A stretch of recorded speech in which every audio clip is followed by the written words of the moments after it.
Oh, this was probably the most interesting case I've had yet.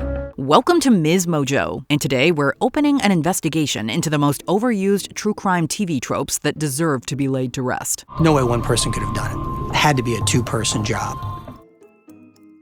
A small, close-knit town where such crimes never happen. This is a place where you bake a cake and take it to your neighbor next door.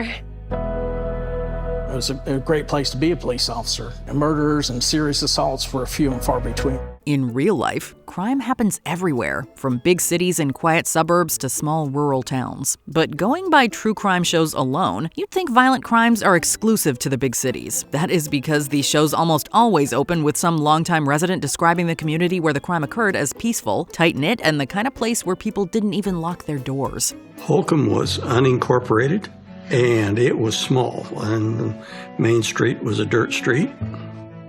The front door of the post office never was locked. Inevitably, the person would also add something along the lines of, "We just couldn't believe it. Crimes like that never happened here." Except judging by the sheer number of true crime shows set in these supposedly small, quiet, close-knit towns, it sure seems like it does happen there. A lot. But then to find 4 in one house from one family had to be of something that they probably never had seen and that I had never heard of happening in this community up until that time. The exaggerated reenactments. We get it. Accurately depicting a crime can be challenging, especially since most don't happen in full view of a camera. That's why many true crime shows rely on reenactments. When done right, like in 2018's American Animals, they can be pretty compelling. Did Mr. Beckman give you any information regarding the provenance of the books? Only that he inherited them many years ago and wishes to realize their value through a private sale. However, most true crime shows fall far below that standard. Ideally, these scenes should bring the story to life, but they frequently come off as cheesy or even unintentionally funny. The over-the-top performances, slow-motion sequences, and ominous music can make serious cases feel like a low-budget straight-to-DVD thriller. And that feeling of tension, it just got stronger. So I said, I gotta get out of here. I gotta move. Maybe if I move around, it'll go away. Worse, these dramatizations sometimes sensationalize events and fill in gaps with pure speculation. The result is a viewing experience that's not only distracting, but frankly feels disrespectful to the real victims and their families. To Nancy the priest, we won't forget you. To me, I found it kind of strange. Nancy's co-workers quickly informed authorities. The victim with a smile that could light up a room. In the world of true crime shows, every victim was an angel on earth before their tragic end. They are always described as being exceptionally kind, universally beloved, and of course, having a smile that could light up a room. And like probably everyone, we just gravitated towards Lacey because she just kind of lit up the classroom. Now, we don't intend to disrespect victims or their loved ones. It does make sense that they would remember them fondly, but the predictability of such descriptions has basically turned them into a cliché. Jan was a wonderful woman, kind, compassionate, a loving mother, just a great woman. Mike and Jan, I thought, man, that's like Barbie and Ken. This is like the perfect couple. Also, was there ever a victim who was just okay? Someone who sometimes forgot to text back, left dirty dishes in the sink, and wasn't adored by everyone? Or is a case only compelling if the victim was the type to give you the shirt off their back? He had a good heart. He just liked doing things for people, and he made a lot of money, so he shared it. She was truly one of the kindest giving souls I've ever met. The detective's most disturbing case. It was one of the most brutal scenes that I'd been to in 32 years law enforcement. You could see the rage. Don't touch anything, okay? Yet another overused cliche in true crime shows is the dramatic moment when the detective claims that the case in question was the most disturbing one of their career. This one case that a film crew just so happened to interview them about certainly was the absolute worst they had ever seen.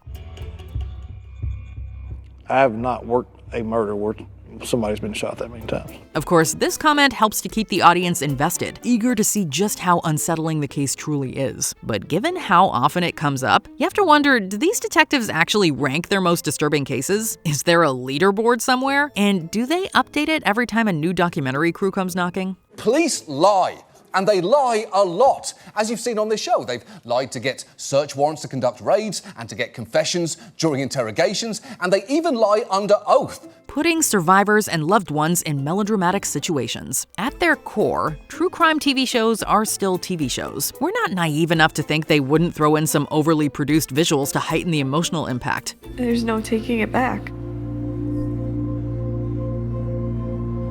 I was Brian's friend, but I was also very close with Gabby. But why drag the survivors and victims' loved ones into it? These people have already endured enough. We don't need to see them staring directly into the camera, unblinking while the narrator delivers a gut-punching line. You can smile, the pain is always there. It never goes away. It never goes away. Or have them gazing over a lake while the soundtrack plays sorrowful music. We understand that these moments are meant to convey their loss, which is very important, but they often feel contrived. It's as if the producers don't trust the real story to be compelling enough, so they dress it up with unnecessary theatrics. Over the years, I've received many, many, many letters from people, from women who are in a similar situation where they didn't know their husband. They thought they did.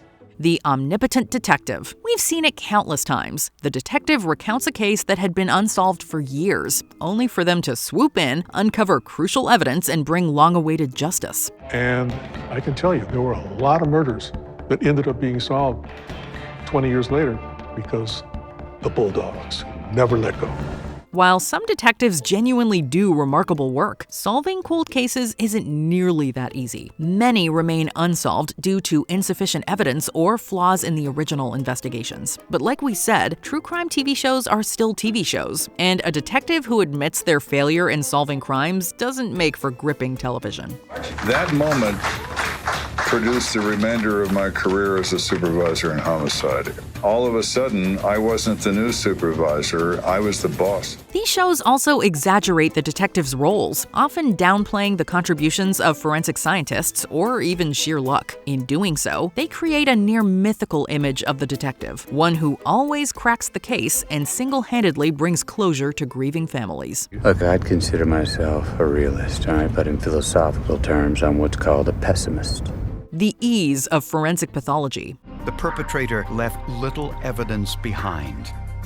But a new computer program found clues on a bloody sheet. There's no denying that forensic science has been pivotal in cracking countless cases. But if you've ever binge-watched a true crime series, you might be convinced the process is a lot smoother and more conclusive than it actually is. These shows make it seem like DNA analysis and fingerprint matching deliver results within minutes. I could tell by her reaction when she rolled him that she knew.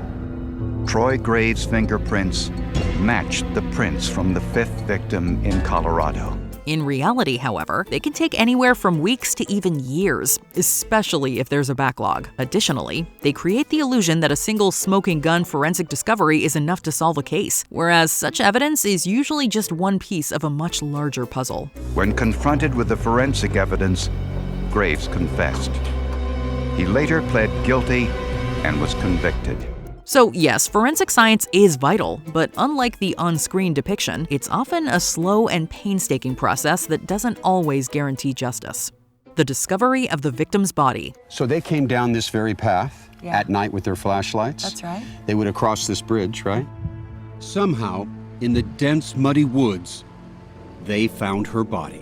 Before even starting a true crime show, you can almost always guess how the victim's body was discovered. It usually goes something like this. The witness, often a jogger, hiker, or someone just walking their dog, stumbles upon something unusual deep in the woods. At first, they think it's a discarded mannequin because, of course, mannequins are littered everywhere in remote forests. But upon closer inspection, they realize it's actually a body. He walked his way towards the fire. When he got there, at first he thought it was a mannequin or something of that sort.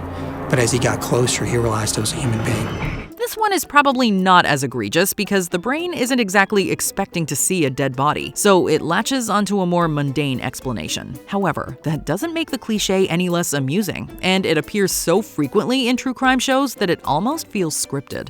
The guy that was standing out there saw the suitcase being dumped, and it appeared that something was in it. Curious, the worker opened it and looked inside.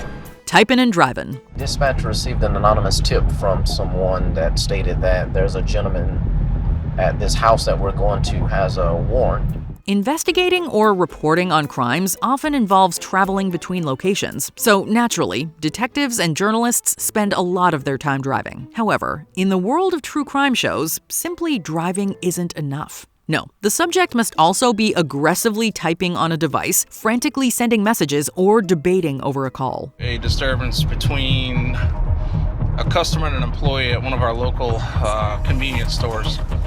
I'm not really sure what it's about yet. This trope is meant to convey the urgency of the case, but in reality it feels performative, not to mention illegal in most places. Instead of making the subject seem competent and determined to crack the case, it just ends up making them look reckless. So we're gonna take her over there and make sure she gets checked in and abides by the rules, and it's an alternative to going to jail. Do true crime producers realize that simply pulling over is still an option?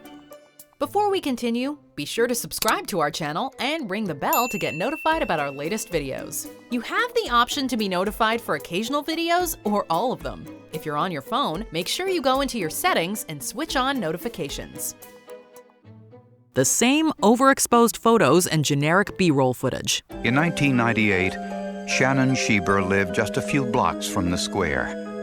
She was 23 and a graduate student. It wouldn't be a true crime show without the same grainy photos of the victim or the suspect appearing over and over again. To keep things engaging, the pictures are slowly overexposed, desaturated, or drowned in a heavy red tint. Bonus points if the image zooms menacingly into their face while the narrator says something like, "But was there something darker lurking beneath the surface?"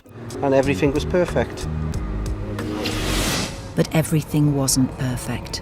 And because there's never enough actual footage, these shows rely heavily on generic B-roll. The slow drone shot of the victim's quiet hometown, police tape fluttering in the breeze, or jail cell doors slamming shut as the suspect is found guilty. Troy Graves was sentenced to life in prison. Instead of recycling the same tired visuals, maybe try retooling these shows as podcasts. It worked for Serial. Which of these true crime show cliches is your biggest pet peeve? Let us know in the comments below. If you've ever smelled the odor of human death, you will never, ever forget it. Ever. Do you agree with our picks? Check out this other recent clip from MsMojo. And be sure to subscribe and ring the bell to be notified about our latest videos.